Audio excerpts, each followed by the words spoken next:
So I can see why he'd be interested in Liverpool. They've obviously just won the Premier League. They've got Arne Slot in charge, who seems to be doing a pretty decent job there. They've got a good squad. They've got world-class players. He obviously saw firsthand how good they are. I was at that game at Anfield early in the season when Liverpool completely tore Leverkusen apart. It was probably the first time I'd really seen, maybe Atalanta final aside, a team really dismantle that Leverkusen team the way that Liverpool did. So maybe that night he's like, wow, this is a really cool operation. These guys know what they're doing. I'd love to play for a team like this, or even play for a club like this. In terms of finances, I'm quite intrigued to see how Liverpool would get this one over the line. As far as I can tell, we've actually on the subscriber chat been discussing like how much the likes of Bayern and Man City could offer. It would seem that we're talking about 500k a week. If Liverpool were to offer him that much, that would make him the top earner at Liverpool by quite a margin, I would say.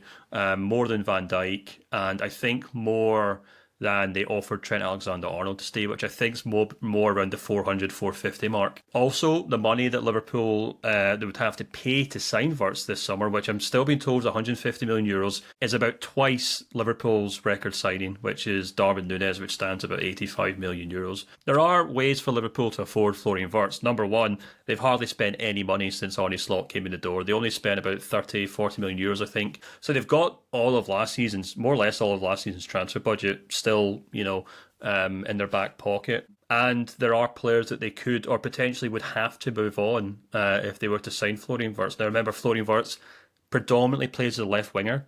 In that Liverpool system, they don't really play with an out-and-out number 10. It's kind of like Szoboszlai sometimes, Gravenberch sometimes, McAllister sometimes. They're more of a kind of hard-working trio.